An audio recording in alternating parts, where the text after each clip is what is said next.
Buenas tardes. Hoy es 23 de marzo de 2022.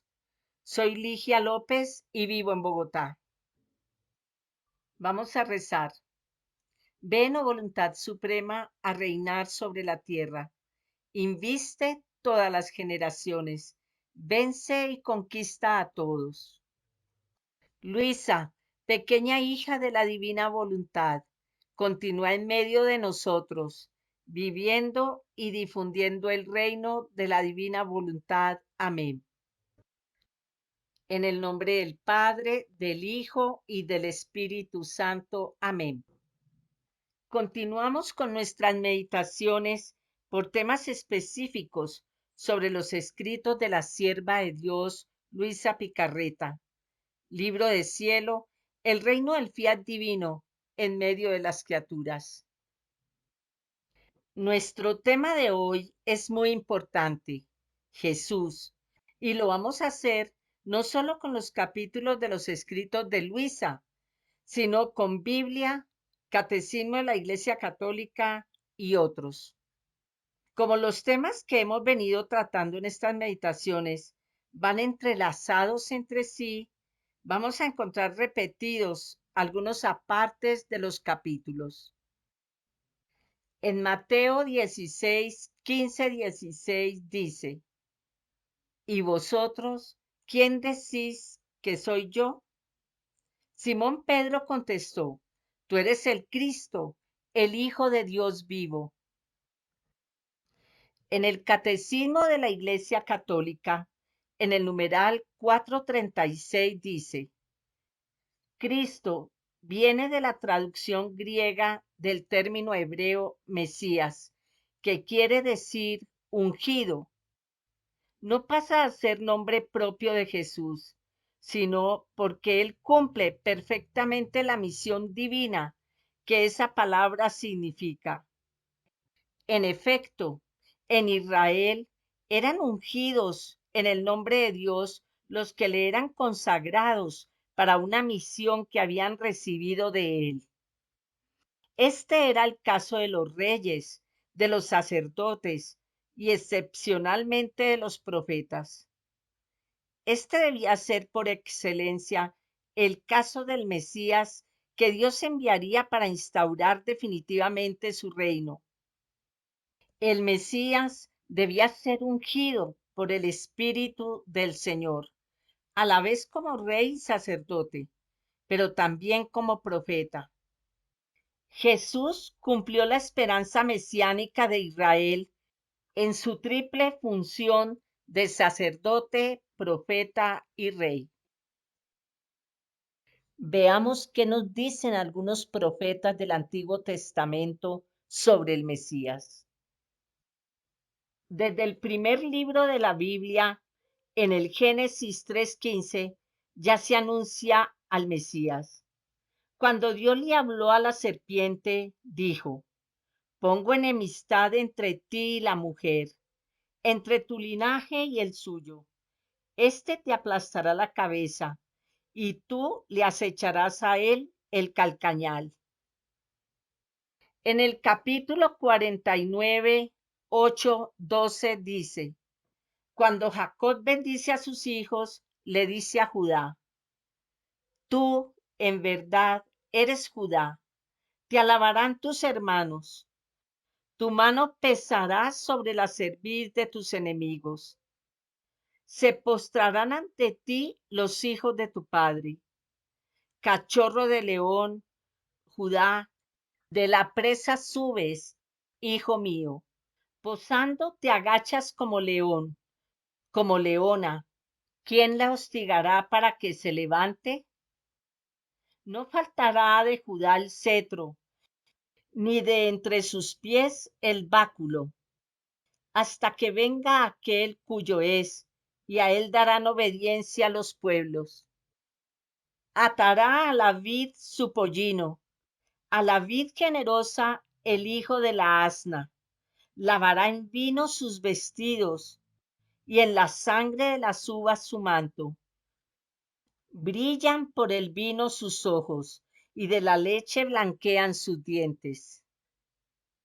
En Jeremías 33, 14, 17 dice: He aquí que vienen días, oráculo de Yahvé, en que yo cumpliré la buena palabra que yo he pronunciado sobre la casa de Israel y sobre la casa de Judá.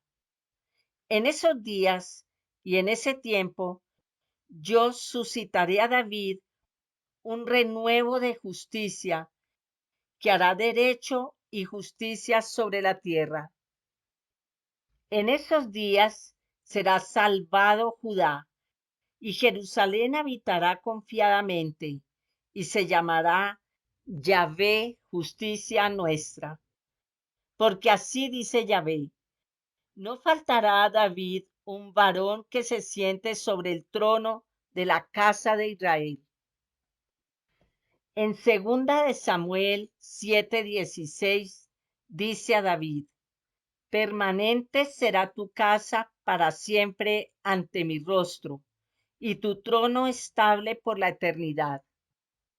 Recordemos que David y Jesús son descendientes de la tribu de Judá. En Isaías 7:14 dice: el Señor mismo os dará por eso la señal. He aquí que la Virgen grávida da a luz y le llama Emmanuel. A este versículo se refiere San Mateo en su Evangelio en el capítulo 1, al hablar del misterio de la concepción de Jesús revelado a José. Inclusive dice que Emmanuel quiere decir Dios con nosotros. Continúo con Isaías. En el capítulo 9, versículos del 1 al 7 dice: como al principio cubrió de oprobio a la tierra de Zabulón y de Neftalí, a lo último llenará de gloria el camino del mar y la otra ribera del Jordán, la Galilea de los gentiles. El pueblo que andaba en tinieblas vio una luz grande. Sobre los que habitan en la tierra de sombras de muerte resplandeció una brillante luz. Multiplicaste la alegría, has hecho grande el júbilo, y se gozan ante ti como se gozan los que recogen la mies, como se alegran los que reparten la presa. Rompiste el yugo que pesaba sobre ellos, el dogal que oprimía su cuello, la vara del exactor, como en el día de Madián, y han sido echados al fuego y devorados por las llamas las botas jactanciosas del guerrero y el manto manchado en sangre. Porque nos ha nacido un niño, nos ha sido dado un hijo que tiene sobre los hombros la soberanía, y que se llamará maravilloso consejero, Dios fuerte, Padre sempiterno, príncipe de la paz, para dilatar el imperio y para una paz ilimitada sobre el trono de David y de su reino, para afirmarlo y consolidarlo en el derecho y en la justicia, desde ahora para siempre jamás. El celo de Yahvé de los ejércitos hará esto.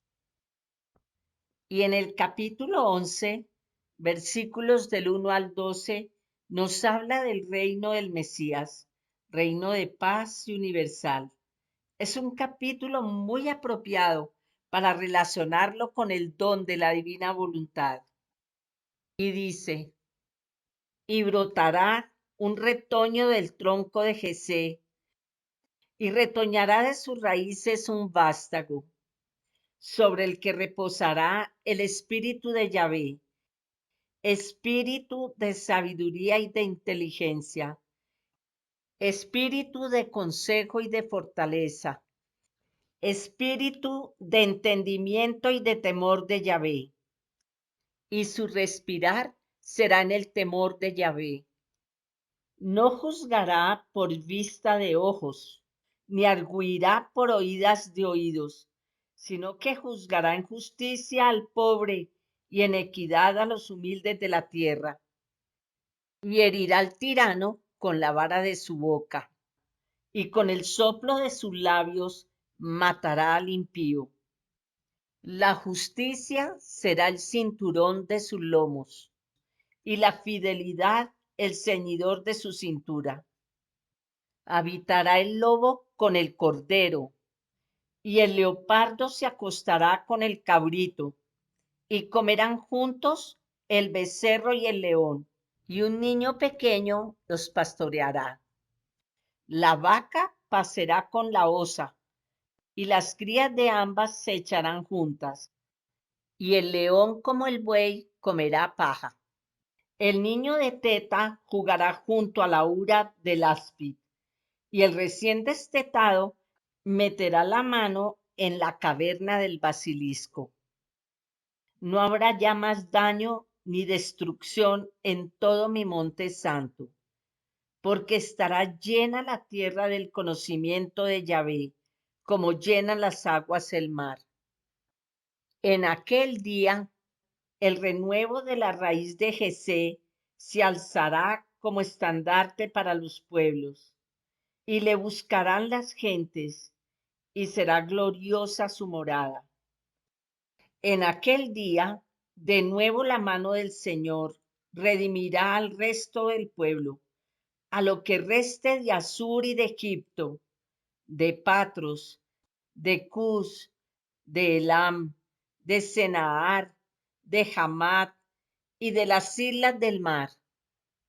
Alzará su estandarte en las naciones y reunirá a los dispersos de Israel y juntará a los dispersos de Judá de los cuatro confines de la tierra.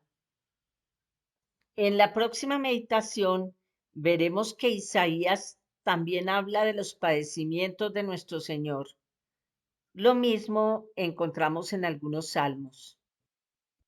En Miqueas capítulo 5, versículos 2 y 3 dice: Pero tú, Belén de Efratá, pequeño entre los clanes de Judá, de ti me saldrá quien señoreará en Israel, cuyos orígenes serán de antiguo, de días de muy remota antigüedad. Por eso los entregará hasta el tiempo en que la que ha de parir parirá, y el resto de sus hermanos volverá a los hijos de Israel.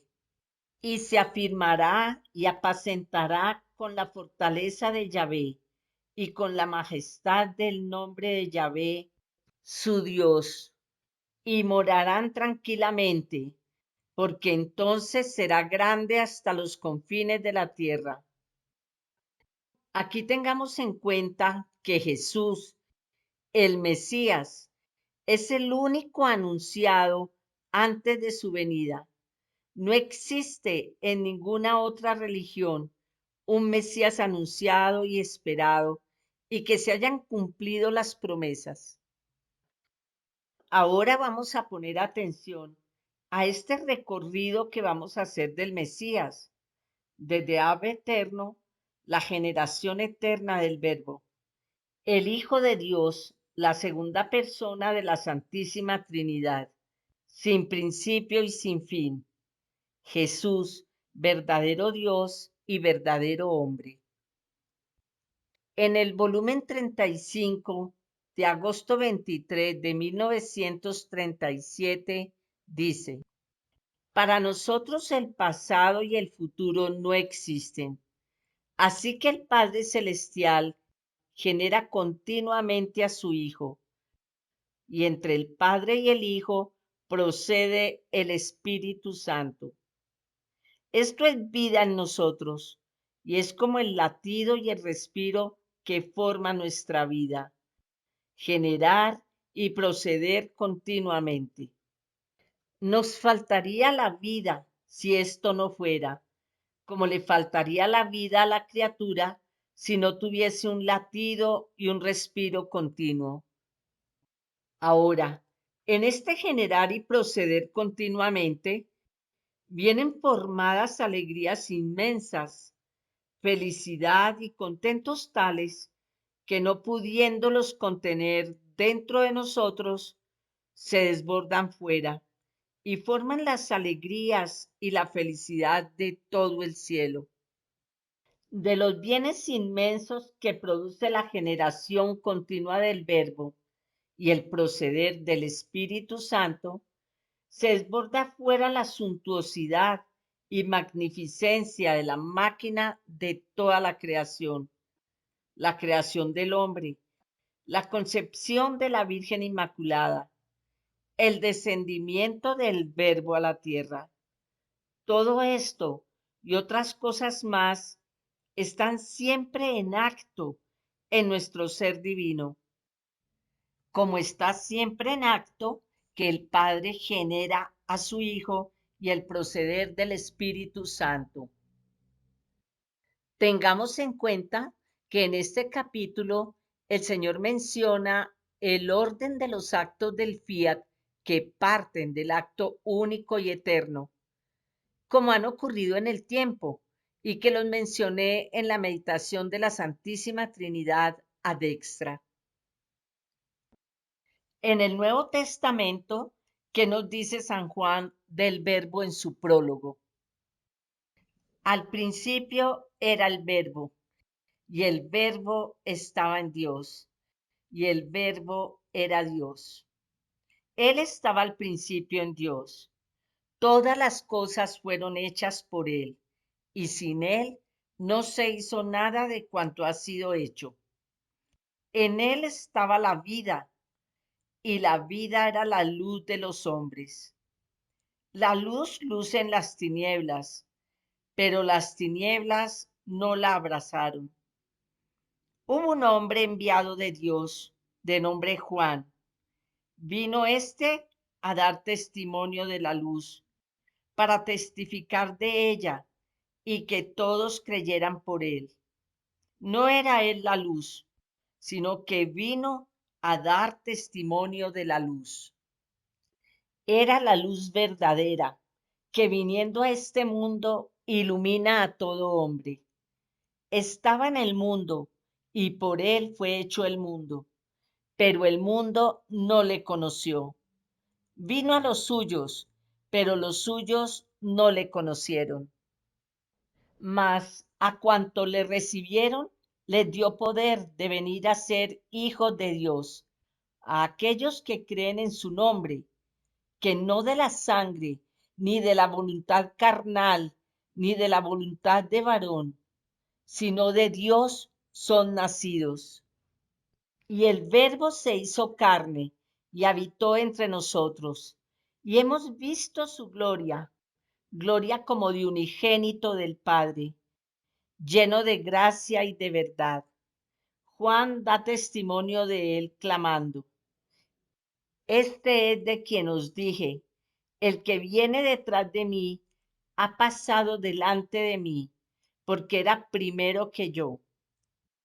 Pues de su plenitud recibimos todos gracia sobre gracia, porque la ley fue dada por Moisés, la gracia y la verdad vino por Jesucristo. A Dios nadie le vio jamás. Dios unigénito, que está en el seno del Padre, ese nos le ha dado a conocer. Palabra del Señor. En la meditación de la Santísima Trinidad ad intra, hice alusión a las palabras del padre Antonio Fortea en su charla El Verbo se hizo carne sobre el prólogo de San Juan. Dice: casi se podría decir que este comienzo del Evangelio de San Juan es el centro de los evangelios. Es el último evangelio. Suena como empieza la Biblia, en el principio. También dice: es el gran tesoro de toda la Biblia. Es la parte más profunda de los mismos evangelios, su esencia. El doctor José Luis Acuña, en su charla Decreto Eterno de la Encarnación, dice: el primer pensamiento que a Dios se le presenta es la encarnación del Verbo, y por eso hace toda la creación para ese proyecto, con pecado o sin pecado, con Adán o sin Adán. El primer proyecto, la idea, es que el Hijo se encarne para que dé toda la gloria por la creación a nombre de todas las cosas creadas, incluyéndonos a nosotros. Y dice que la maternidad divina también hubiera sido sin pecado o con pecado. La maternidad divina de María, que es la paternidad divina del Padre depositada en María, y la encarnación del Verbo, es un solo pensamiento para Dios. No podemos pensar que son dos pensamientos. El padre Pablo Martín, en su charla La nueva creación, dice, sin nosotros se hubiera encarnado, sin María no se hubiera encarnado jamás. María es indispensable, nosotros no. Aunque no hubiera otra criatura, bastaba ella. María es concebida en el mismo decreto eterno de predestinación. Recordemos que la encarnación es un decreto de la Sacrosanta Trinidad. En el volumen 4 de marzo 12 de 1903 dice, en el consistorio de la Santísima Trinidad se decretó el misterio de la encarnación para salvar al género humano. Y yo, unido con su voluntad, acepté y me ofrecí víctima por el hombre. Todo fue unión entre las tres divinas personas y todo fue planeado juntos. En la meditación de la Santísima Trinidad ad extra, en la Encarnación, mencioné el volumen 34 de marzo 1 de 1936, en donde el Señor le dice a Luisa, hija mía bendita, mi amor fue tanto al encarnarme en el seno de mi Madre Celestial que cielos y tierra no podían contenerlo. El acto de encarnarme ocurrió en un acto de amor tan intenso, tan fuerte, tan grande, que era más que suficiente para quemar todo y a todos de amor. Tú debes saber que antes de encarnarme, mi Padre Celestial vio en sí mismo y en el ímpetu de su amor, no pudiendo contenerlo, sacaba de sí torrentes, mares de amor.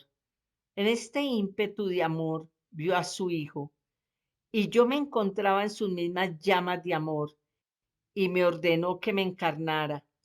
Yo lo quería, y en un ímpetu de amor, sin dejar a mi Padre ni al Espíritu Santo, sucedió el gran portento de la encarnación. Quedé con mi Padre y al mismo tiempo descendí al seno de mi Madre. Las tres divinas personas eran inseparables, no sujetas a separarse. Por eso puedo decir, quedé en el cielo y descendí a la tierra, y el Padre y el Espíritu Santo descendieron conmigo a la tierra y quedaron en el cielo. Por eso, en este acto tan grande, nuestro ser divino desbordó tanto en amor que los cielos quedaron maravillados y los ángeles sorprendidos y mudos, todos envueltos en nuestras llamas de amor. La encarnación no fue otra cosa que un acto de nuestra divina voluntad. ¿Qué cosa no sabe hacer y puede hacer? Todo. Llega con su potencia y con su amor infinito hasta obrar el prodigio jamás oído ni hecho de hacernos quedar en el cielo y descender en la prisión del seno materno. Así quiso nuestra voluntad que así se hiciera. Aquí quiero hacer un paréntesis.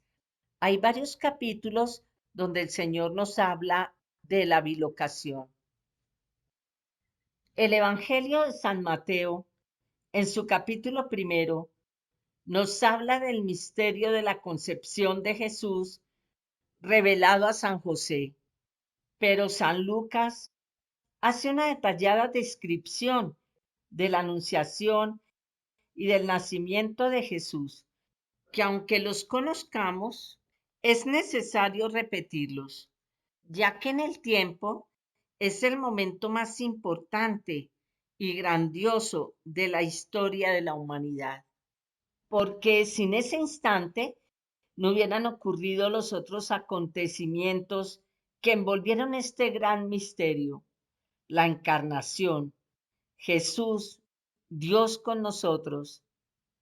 Como dice el padre Pedro Rubio en su charla de marzo 25 de 2014, en la encarnación del Verbo salta de la eternidad al tiempo y empieza toda la creación. Y el doctor José Luis Acuña, en su charla Decreto Eterno de la Encarnación, dice, lo que el Padre forma al expirarse y al generar al Verbo, está todo el proyecto de la creación que queda como tarea, como misión del Verbo para llevar a cabo en el tiempo. Y ese, por lo tanto, es el principio de todas las cosas, el principio eterno de toda la creación y de la encarnación del Verbo. Ahí es el principio de los principios. Después está el principio del tiempo, como el 1 de enero de la creación.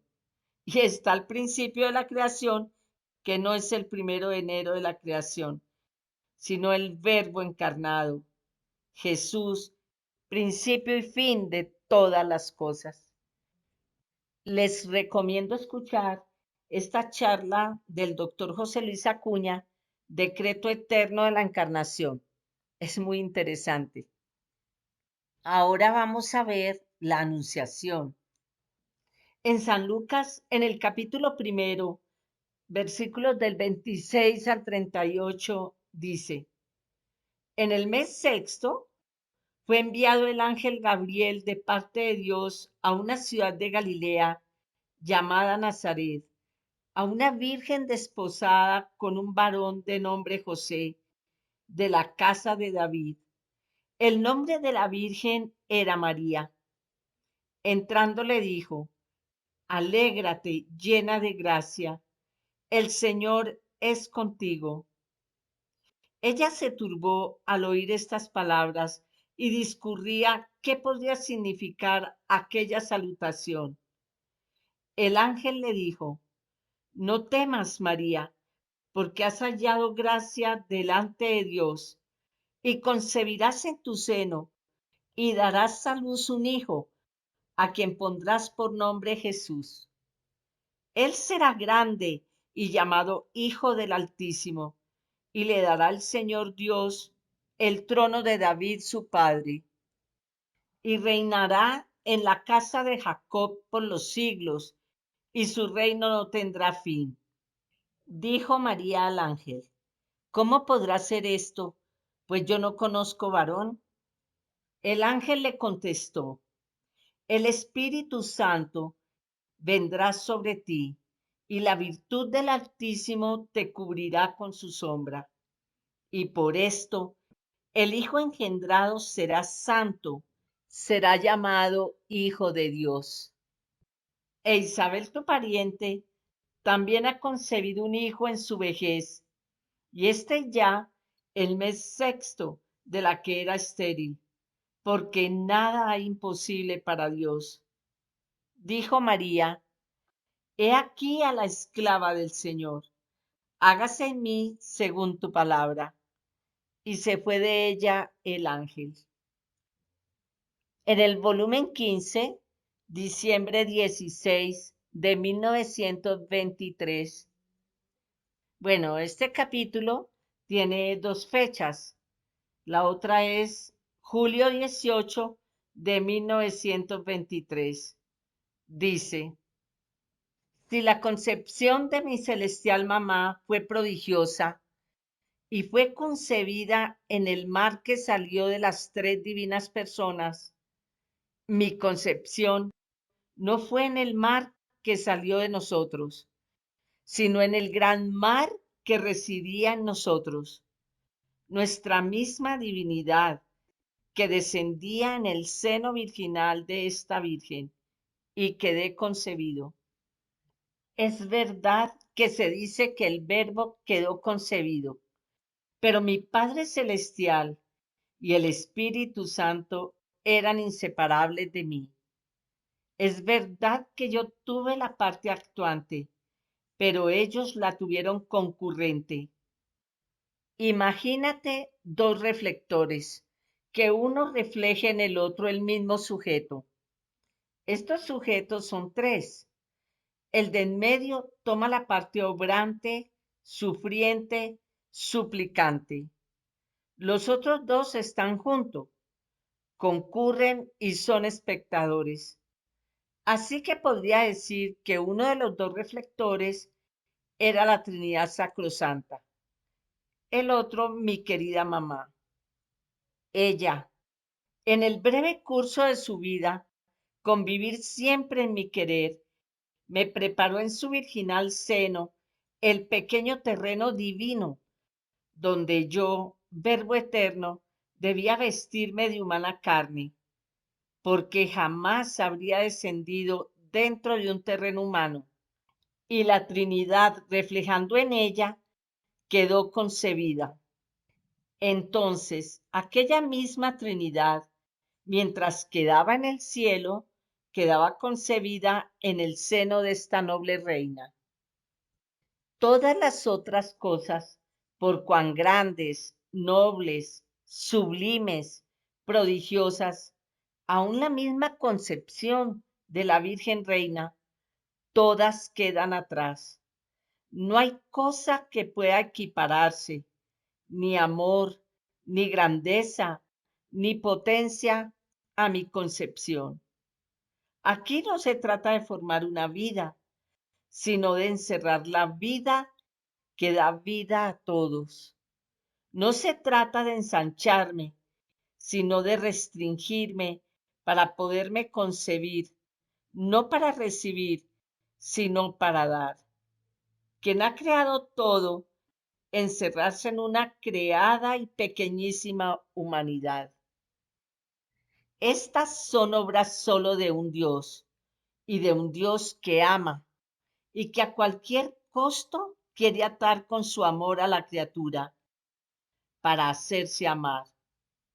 Pero esto es nada aún. ¿Sabes tú dónde refulgió todo mi amor, toda mi potencia y sabiduría? En cuanto la potencia divina formó esta pequeñísima humanidad, tan pequeña que podía compararse al tamaño de una avellana, pero con los miembros todos proporcionados y formados. El Verbo quedó concebido en ella, la inmensidad de mi voluntad, encerrando todas las criaturas, pasadas, presentes y futuras. Concibió en ella todas las vidas de las criaturas, y conforme crecía la mía, así crecían ellas en mí. Así que mientras aparentemente parecía solo, visto con el microscopio de mi voluntad, se veían en mí concebidas todas las criaturas. Sucedía de mí como cuando se ven aguas cristalinas, que mientras parecen claras, vistas con el microscopio, ¿cuántos microbios no se ven?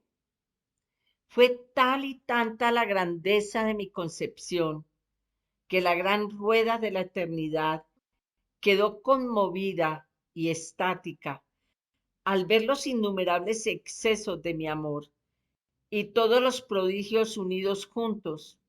Toda la mole del universo se estremeció al ver encerrarse a aquel que da vida a todo, restringirse, empequeñecerse, encerrar todo. ¿Para hacer qué cosa? Para tomar las vidas de todos y hacer renacer a todos. En el Catecismo de la Iglesia Católica, en el numeral 461 dice, volviendo a tomar la frase de San Juan, el Verbo se encarnó, la Iglesia llama encarnación al hecho de que el Hijo de Dios haya asumido una naturaleza humana para llevar a cabo por ella nuestra salvación. En un himno citado por San Pablo, la Iglesia canta el misterio de la encarnación. Tened entre vosotros los mismos sentimientos que tuvo Cristo, el cual, siendo de condición divina, no retuvo ávidamente el ser igual a Dios, sino que se despojó de sí mismo, tomando condición de siervo, haciéndose semejante a los hombres y apareciendo en su porte como hombre, y se humilló a sí mismo, obedeciendo hasta la muerte y muerte de cruz. En el volumen 20 de enero 30 de 1927 dice, mi mamá divina, que debía ser corredentora, no debía ser de semejante de mí. Es más, las 5 gotas de sangre que me dio de su corazón purísimo para formar mi pequeña humanidad salieron de su corazón crucificado. Para nosotros, las penas eran oficios que venimos a cumplir. Por eso, todas eran penas voluntarias, no imposición de la frágil naturaleza.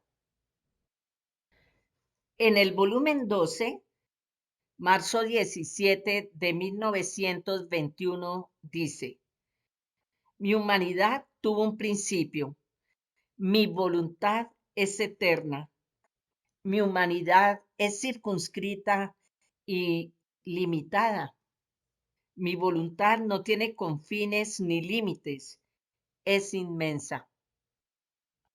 En el volumen 32 de marzo 26 de 1933 dice, hija amadísima, en mi encarnación fue tanto el amor que los cielos se abajaron y la tierra se elevó. Si los cielos no se abajaban, la tierra no tenía virtud de elevarse. Fue el cielo de nuestro ente supremo que, llevado por un exceso de amor, el más grande jamás oído, se abajó, besó la tierra, elevándola así, y se formó las vestiduras de mi humanidad para cubrirse, esconderse, identificarse, unificándose juntos para hacer vida común con ella, y formando no un solo exceso de amor, sino una cadena de continuos excesos, restringía mi inmensidad en el pequeño cerco de mi humanidad. Para mí, la potencia, la inmensidad, la fuerza era naturaleza, y usarlas no me habría costado nada. Lo que me costó fue que en mi humanidad debía restringir mi inmensidad y quedarme como si no tuviese ni potencia ni fuerza, mientras estaban conmigo e inseparables de mí.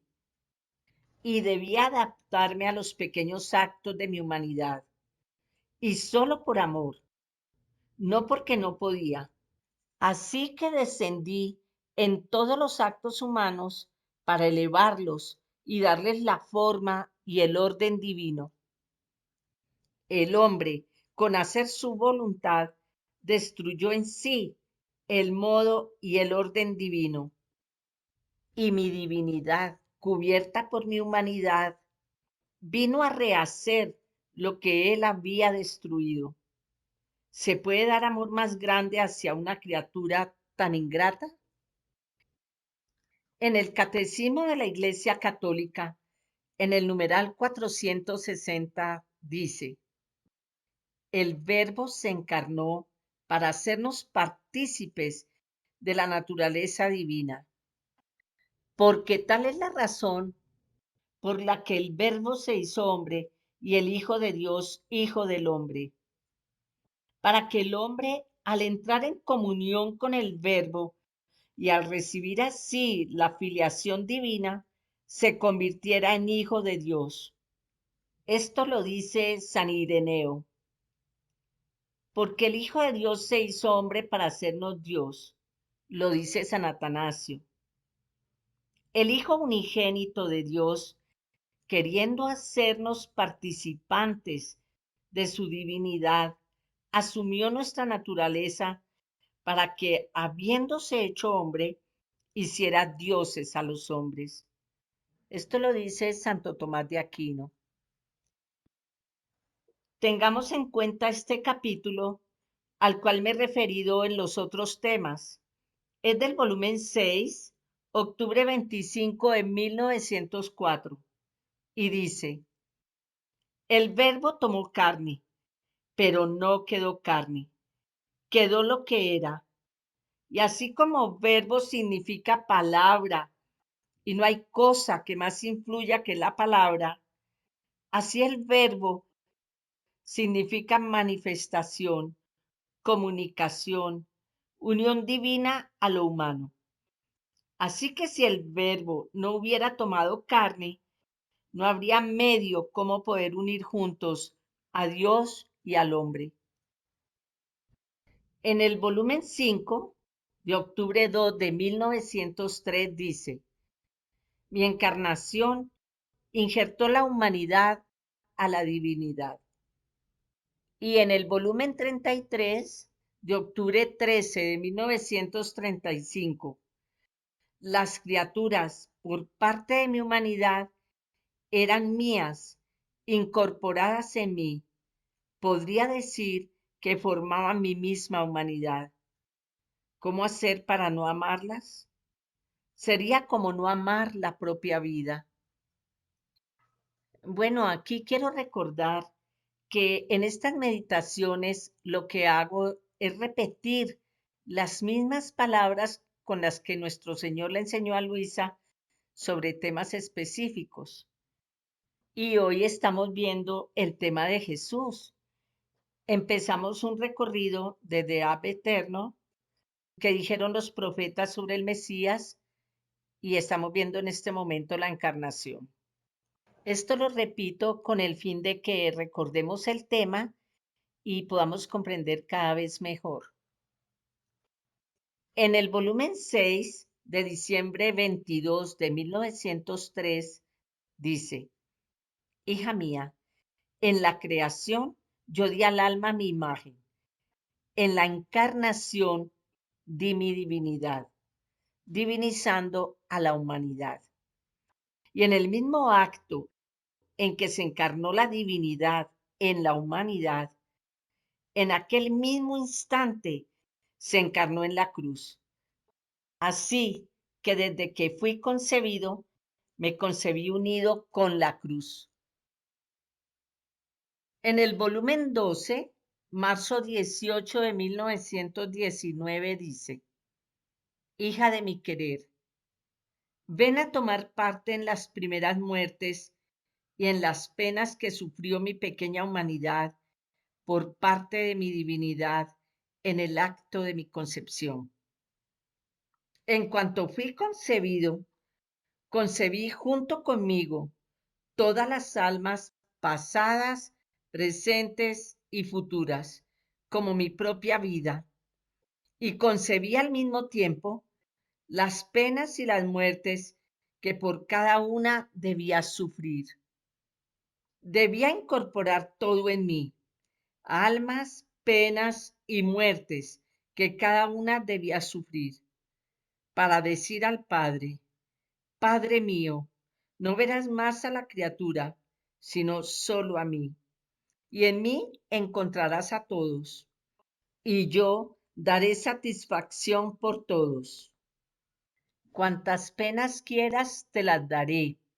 ¿Quieres que sufra cada una de las muertes de cada uno? Las sufriré. Todo acepto con tal de que des vida a todos. He aquí por qué se necesitaba un querer y un poder divinos para darme tantas muertes y tantas penas y un poder y querer divino para hacerme sufrir. Y como en mi querer están en acto todas las almas y todas las cosas, así que no en modo abstracto o intencional como alguno puede pensar, sino en realidad tenía en mí a todas fundidas conmigo, formaban mi misma vida. En realidad, moría por cada uno y sufría las penas de todos. Es verdad que concurría un milagro de mi omnipotencia, el prodigio de mi inmenso querer. Sin mi voluntad, mi humanidad no habría podido encontrar y abrazar a todas las almas, ni habría podido morir tantas veces. Por esto, mi pequeña humanidad, en cuanto fue concebida, comenzó a sufrir alternativamente las penas y las muertes, y todas las almas nadaban en mí como dentro de un vastísimo mar. Formaban miembros de mis miembros, sangre de mi sangre, corazón de mi corazón. En el volumen 13 de octubre 16 de 1921 dice, hija mía, mira el gran prodigio de la encarnación. En cuanto fui concebido y se formó mi humanidad, así hacía renacer a todas las criaturas en mí.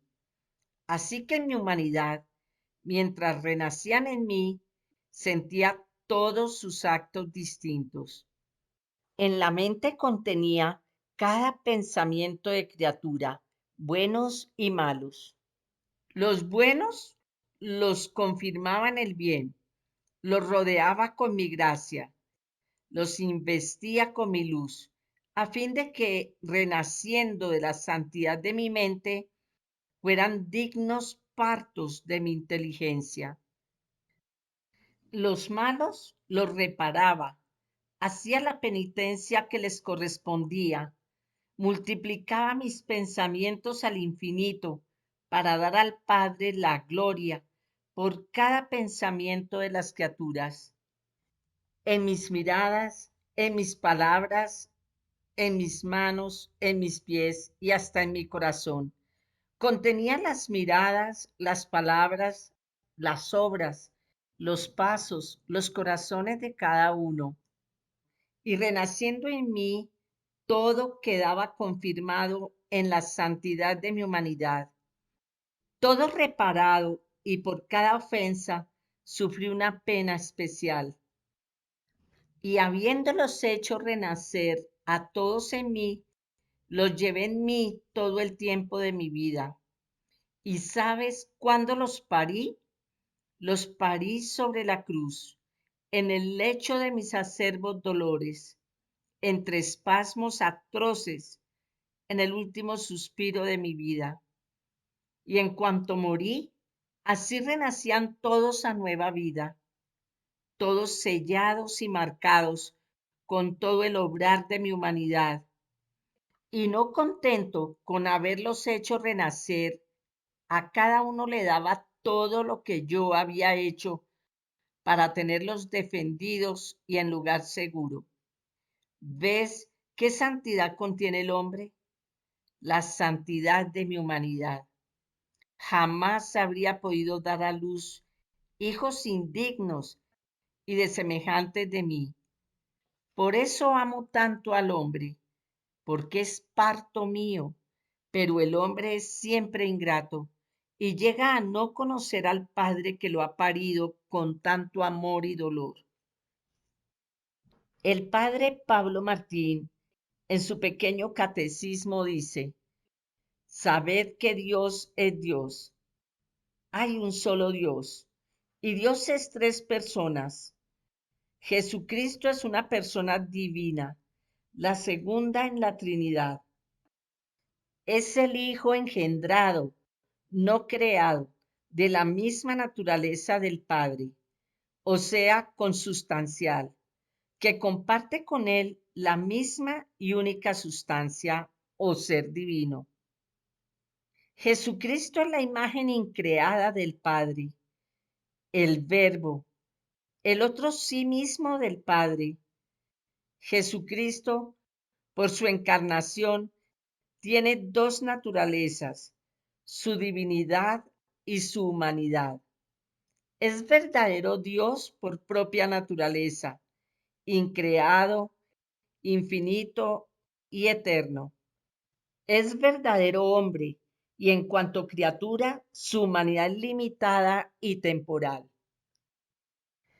Jesucristo es co-creador con el Padre y con el Espíritu Santo, en cuanto que las tres divinas personas son inseparables en su vida y en sus obras. Si bien a cada uno de los tres es atribuida una obra como titular o protagonista, el Padre es el creador, el Hijo es el redentor y el Espíritu Santo es el santificador. Jesucristo es el primogénito entre todas las criaturas.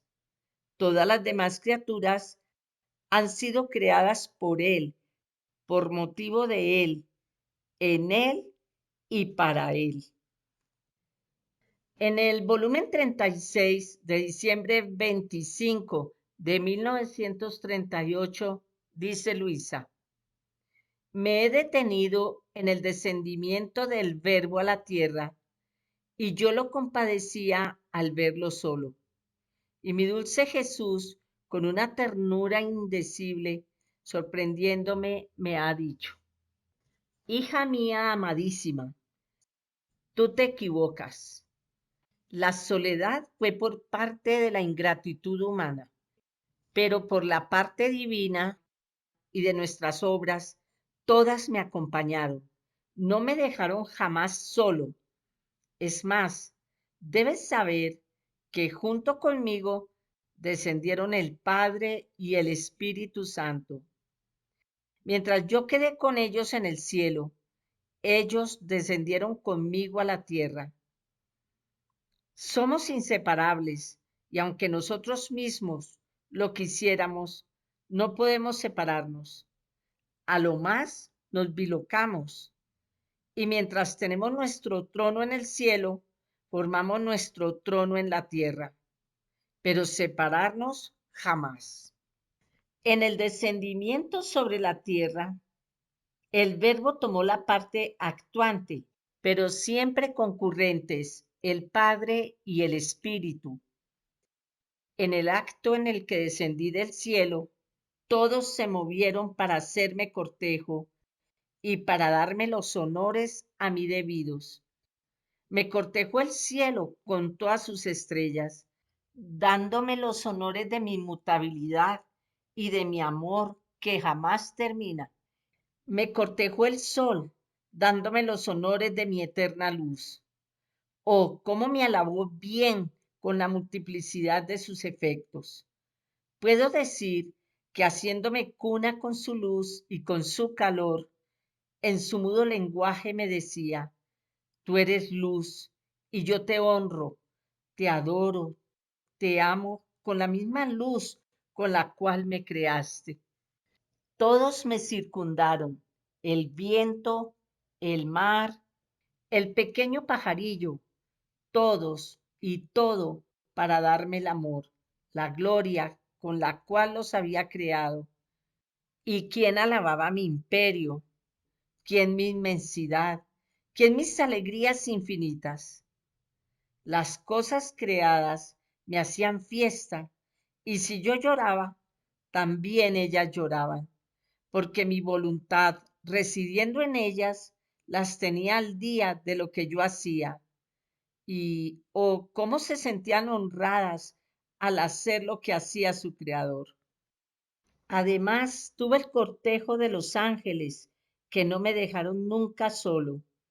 Y como todos los tiempos son míos, tuve el cortejo de mi gran pueblo que habría vivido en mi querer, el cual me lo llevaba en sus brazos y yo me lo sentía palpitante en mi corazón, en mi sangre, en mis pasos, y con solo sentirme investido por este pueblo, amado con mi misma voluntad, me sentía como correspondido por mi descendimiento del cielo a la tierra. Esto era mi fin primario, el reordenar el reino de mi voluntad en medio de mis hijos. Jamás habría creado el mundo si no debiese tener a mis hijos que me semejan y que debían vivir de mi misma voluntad. Ellas se encontrarían las condiciones de una pobre madre estéril que no tiene poder de generar y que no puede formarse una familia propia. Pero mi voluntad tiene poder de generar y de formarse su gran generación para formarse su familia divina. Ahora vamos a pasar al nacimiento de Jesús. En San Lucas, en el capítulo 2, versículos del 1 al 7, dice: Aconteció, pues, en los días aquellos que salió un edicto de César Augusto para que se empadronase todo el mundo. E iban todos a empadronarse, cada uno en su ciudad. José subió de Galilea, de la ciudad de Nazaret, a Judea, a la ciudad de David, que se llama Belén, por ser él de la casa y de la familia de David, para empadronarse con María su esposa, que estaba encinta. Estando allí, se cumplieron los días de su parto, y dio a luz a su hijo primogénito, y le envolvió en pañales, y le acostó en un pesebre, por no haber sitio para ellos en el mesón. Pongamos mucha atención en este hermoso capítulo donde Luisa nos describe el nacimiento del niño Jesús. Qué regalo tan maravilloso que nos está dando nuestro Señor.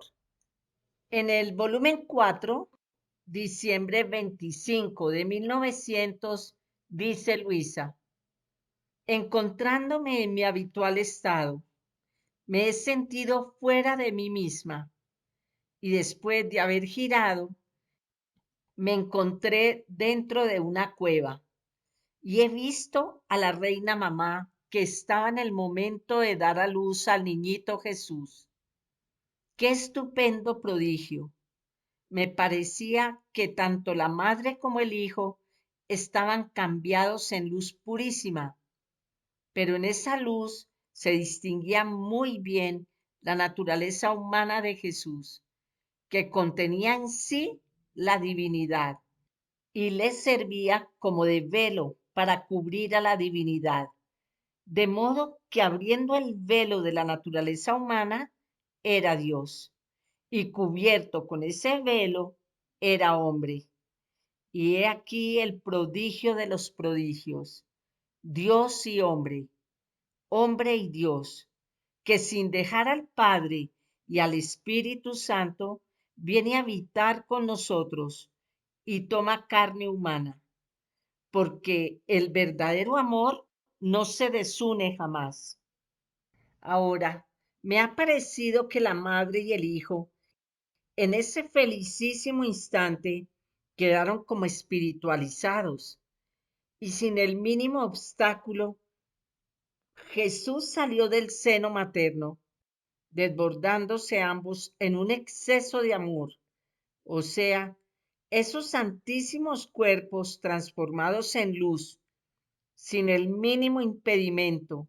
Jesús Luz ha salido de dentro de la luz madre, quedando sanos e intactos, tanto el uno como la otra, regresando después al estado natural.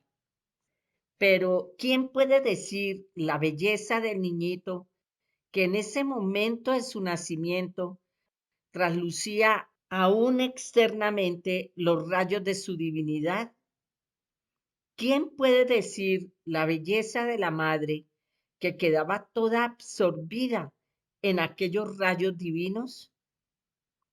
Me parecía que San José no estaba presente en el momento del parto, sino que permanecía en otro rincón de la cueva, todo absorto en aquel profundo misterio. Y si no vio con los ojos del cuerpo, vio muy bien con los ojos del alma, porque estaba raptado en éxtasis sublime. Ahora, en el momento en que el niñito salió a la luz, yo habría querido volar para tomarlo entre mis brazos, pero los ángeles me lo impidieron, diciéndome que le correspondía a la madre el honor de ser la primera en tomarlo. Entonces la Virgen Santísima, como sacudida, ha vuelto en sí y de las manos de un ángel recibió al Hijo en sus brazos.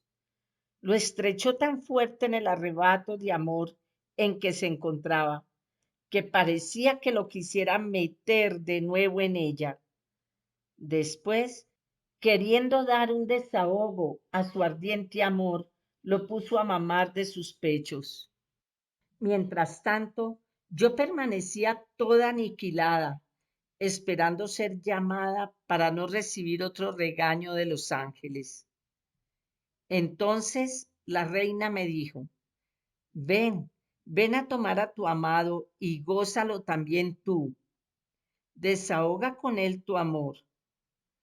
En cuanto dijo esto, me acerqué y la mamá me lo puso en los brazos.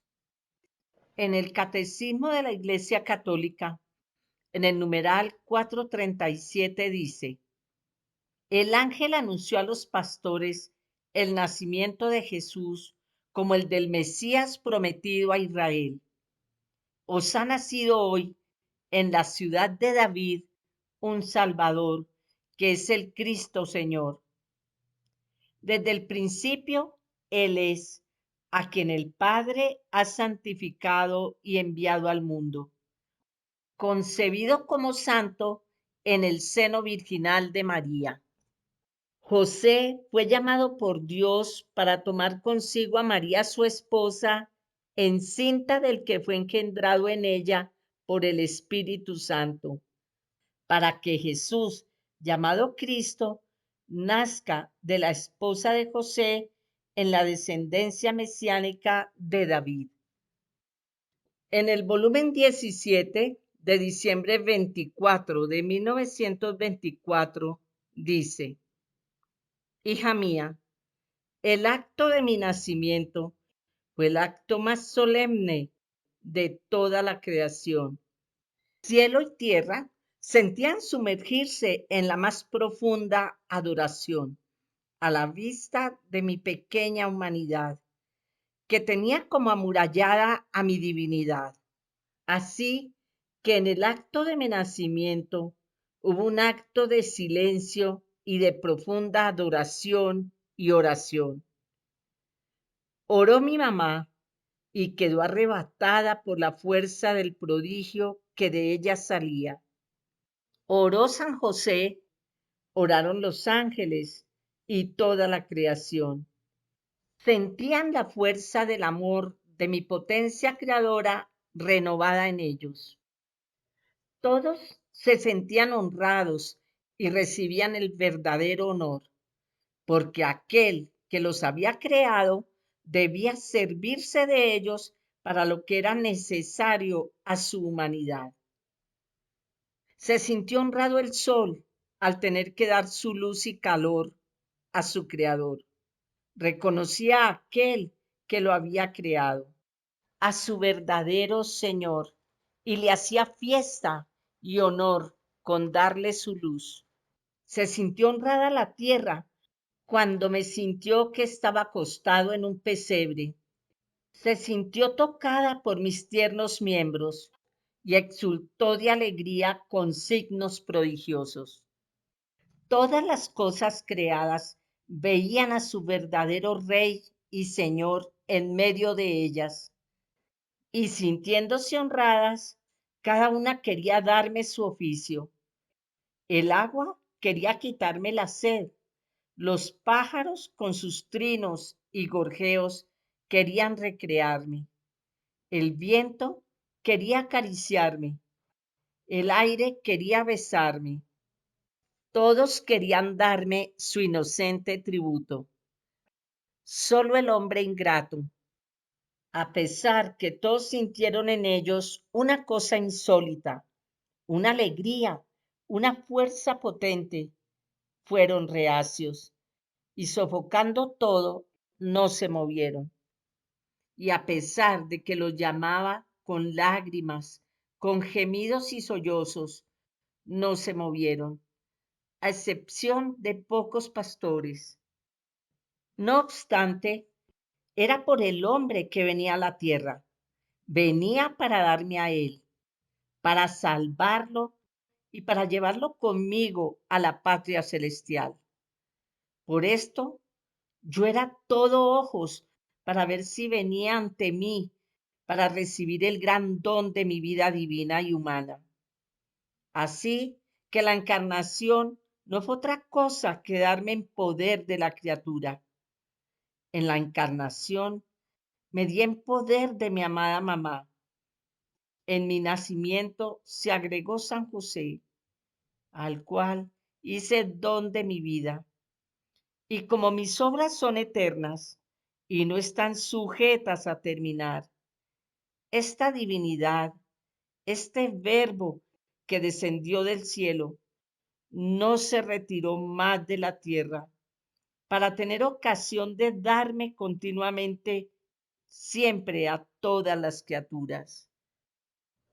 Vamos a ver algunos apartes de la audiencia general del miércoles 10 de diciembre de 1997, donde San Juan Pablo II dice: el nacimiento de Jesús hace visible el misterio de la encarnación, que se realizó ya en el seno de la Virgen en el momento de la Anunciación.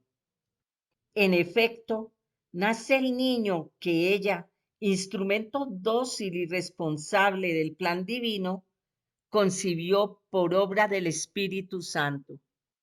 A través de la humanidad que tomó en el seno de María, el Hijo Eterno de Dios comienza a vivir como niño y crece en sabiduría, en estatura y en gracia ante Dios y ante los hombres. Así se manifiesta como verdadero hombre. La encarnación es fruto de un inmenso amor que impulsó a Dios a querer compartir plenamente nuestra condición humana. El hecho de que el Verbo de Dios se hiciera hombre produjo un cambio fundamental en la condición misma del tiempo. Podemos decir que en Cristo el tiempo humano se colmó de eternidad. Esta frase me parece muy linda. Voy a repetirla. Podemos decir que en Cristo el tiempo humano se colmó de eternidad. Continúo con lo que dice San Juan Pablo. Es una transformación que afecta al destino de toda la humanidad, ya que el Hijo de Dios, con su encarnación, se ha unido, en cierto modo, con todo hombre. Vino a ofrecer a todos la participación en su vida divina. El don de esta vida conlleva una participación en su eternidad. Jesús lo afirmó, especialmente a propósito de la Eucaristía. El que come mi carne y bebe mi sangre tiene vida eterna. El efecto del banquete eucarístico es la posesión, ya desde ahora, de esa vida. En otra ocasión, Jesús señaló la misma perspectiva a través del símbolo de un agua viva, capaz de apagar la sed, el agua viva de su espíritu, dada con vistas a la vida eterna. La vida de la gracia revela así una dimensión de eternidad que eleva la existencia terrena y la orienta en una línea de verdadera continuidad al ingreso en la vida celestial. La comunicación de la vida eterna de Cristo significa también una participación en su actitud de amor filial hacia el Padre. La entrada de la eternidad en el tiempo es el ingreso en la vida terrena de Jesús, del amor eterno que une al Hijo con el Padre. Ahora vamos a ver Jesucristo, verdadero Dios y verdadero hombre. En el Catecismo de la Iglesia Católica, en el numeral 464 dice: el acontecimiento único y totalmente singular de la encarnación del Hijo de Dios no significa que Jesucristo sea en parte Dios y en parte hombre, ni que sea el resultado de una mezcla confusa entre lo divino y lo humano. Él se hizo verdaderamente hombre sin dejar de ser verdaderamente Dios. Jesucristo es verdadero Dios y verdadero hombre. La Iglesia debió defender y aclarar esta verdad de fe durante los primeros siglos frente a unas herejías que la falseaban. El padre Antonio Fortea, en su charla Cristología, dice: la encarnación no introdujo cambio alguno en la naturaleza divina, sino solo en la naturaleza humana de Cristo, que fue elevada a la unión personal con el Verbo. La naturaleza divina permaneció absolutamente inmutable, no cambió. Las dos naturalezas de Cristo permanecen perfectamente íntegras e inconcusas. No se fundieron. En Cristo solo hay una persona. Las dos naturalezas se unen en la persona divina del Verbo. Por lo tanto, la única persona en Cristo es la divina. Son dos naturalezas perfectamente distintas e inconcusas. San Epifanio dirá: no porque el Verbo habitó en el hombre, sino porque todo él se hizo hombre. Continúa el padre Fortea: la humanidad de Cristo fue unida al Verbo divino sustancialmente, no accidentalmente. La unión es en la persona, y ya existía la persona, la segunda persona de la Santísima Trinidad. Luego allí se hizo la unión en la persona divina, verdadero hombre, una sola persona, dos naturalezas. El Verbo divino no asumió una persona humana, sino una naturaleza humana. La personalidad es absolutamente incomunicable a otra persona. La naturaleza divina no es el alma del cuerpo de Cristo. Jesús tenía alma, porque el alma forma parte de la sustancia humana. Tenía cuerpo, alma y divinidad. Aquí meditemos en estas palabras del padre Fortea. La unión es en la persona, y ya existía la persona, la segunda persona de la Santísima Trinidad. Y todos nosotros sabemos que no pueden existir, cohabitar dos personas en un mismo cuerpo. En el Catecismo de la Iglesia Católica, en el numeral 467 dice: los monofisitas afirmaban que la naturaleza humana había dejado de existir como tal en Cristo al ser asumida por su persona divina de Hijo de Dios. Enfrentado a esta herejía, el Cuarto Concilio Ecuménico en Calcedonia confesó en el año 451: siguiendo pues a los santos padres, enseñamos unánimemente que hay que confesar a un solo y mismo Hijo y Señor nuestro Jesucristo, perfecto en la divinidad y perfecto en la humanidad, verdaderamente Dios y verdaderamente hombre, compuesto de alma racional y cuerpo, consustancial con el Padre según la divinidad y consustancial con nosotros según la humanidad, en todo semejante a nosotros, excepto en el pecado. Nacido del Padre antes de todos los siglos según la divinidad, y por nosotros y por nuestra salvación, nacido en los últimos tiempos de la Virgen María, la Madre de Dios según la humanidad. Se ha de reconocer a un solo y mismo Cristo Señor, Hijo único en dos naturalezas, sin confusión, sin cambio, sin división, sin separación. La diferencia de naturalezas de ningún modo queda suprimida por su unión, sino que quedan a salvo las propiedades de cada una de las naturalezas y confluyen en un solo sujeto y en una sola persona. Y en el numeral 470 dice, puesto que en la unión misteriosa de la encarnación, la naturaleza humana ha sido asumida, no absorbida. La Iglesia ha llegado a confesar con el correr de los siglos la plena realidad del alma humana, con sus operaciones de inteligencia y de voluntad, y del cuerpo humano de Cristo. Pero paralelamente ha tenido que recordar en cada ocasión que la naturaleza humana de Cristo pertenece propiamente a la persona divina del Hijo de Dios que la ha asumido.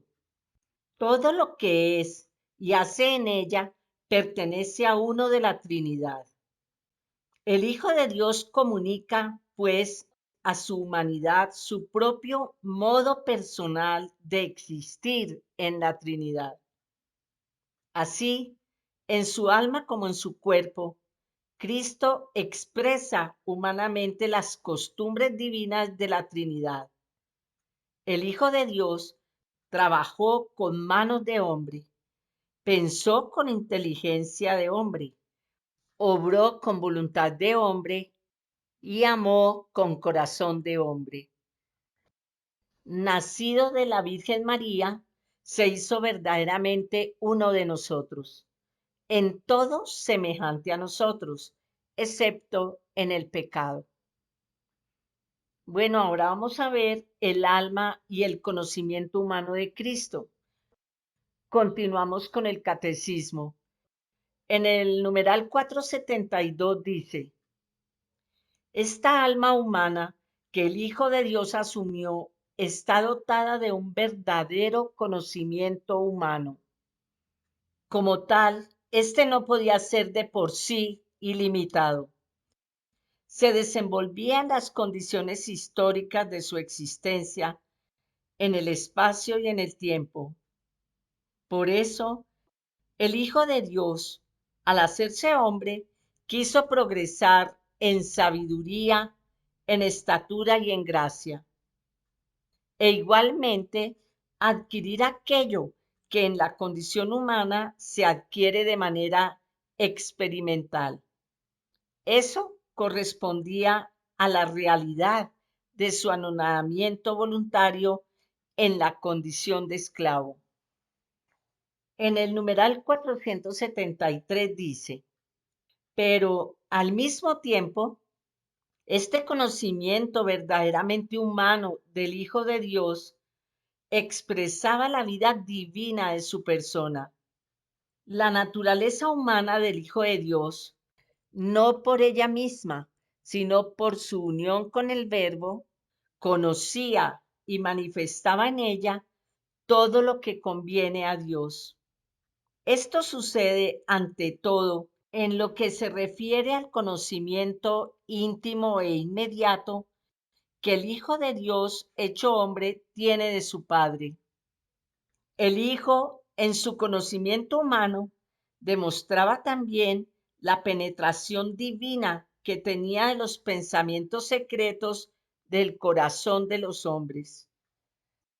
Y en el numeral 474 dice, debido a su unión con la sabiduría divina, en la persona del Verbo encarnado, el conocimiento humano de Cristo gozaba en plenitud de la ciencia de los designios eternos que había venido a revelar.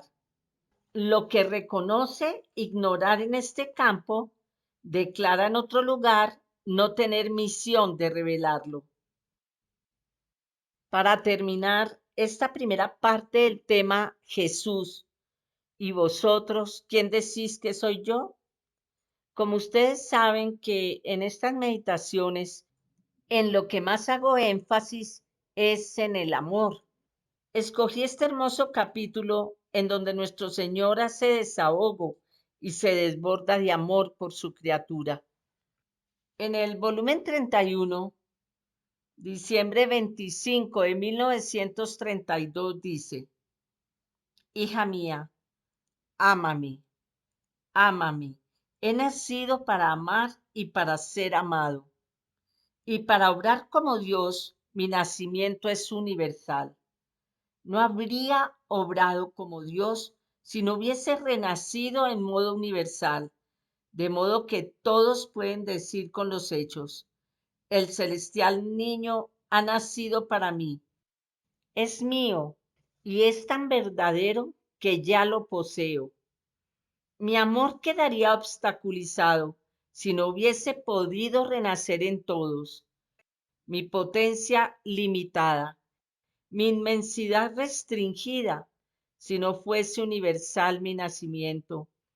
Y no es maravilla, conforme mi divinidad llenaba cielos y tierra, así, incorporándose en mi pequeña humanidad, la multiplicaba y bilocaba, de modo que me hacía renacer en todos y en cada uno. Son nuestros modos divinos e infinitos que tenemos, que todos deben tomar el bien que hacemos y ser preñados de nuestras obras. Mucho más que yo, bajado del cielo a la tierra, quise tomar carne humana para glorificar completamente la gloria del Padre Celestial, para suplir a todo lo que el hombre no había hecho. He aquí por qué quiso renacer mi pequeña humanidad, aún en las cosas creadas, porque el hombre no nos había dado la gloria, la correspondencia del amor por el que habíamos creado un cielo, un sol y tantas otras cosas. Y mi humanidad, renaciendo en ellas, glorificaba a mi Padre Celestial completamente por toda la obra de la creación. El hombre, con rechazar mi divina voluntad, se había vuelto impotente para todo, y yo venía para ser su salvador, reparador, glorificador, defensor, y lo cubría dentro de la vestidura de mi humanidad para tenerlo seguro y en cada cosa responder yo por él a mi Padre Celestial. Era tanto mi amor que mi divinidad, para dar un desahogo a mi amor, me llevaba a nacer en cada corazón y en todas las cosas. Tan es verdad que los primeros en reconocerme y en alabarme fueron las cosas creadas, porque sintiendo mi nacimiento en ellas, exultaron de alegría y me hicieron fiesta. Para finalizar, repito la pregunta que nuestro Señor hizo a sus apóstoles. ¿Y vosotros quién decís que soy yo? Y si hoy nuestro Señor me hace esa pregunta a mí, ¿quién dices tú que soy yo? Muchas gracias por acompañarme a esta meditación. En la voluntad de Dios siempre.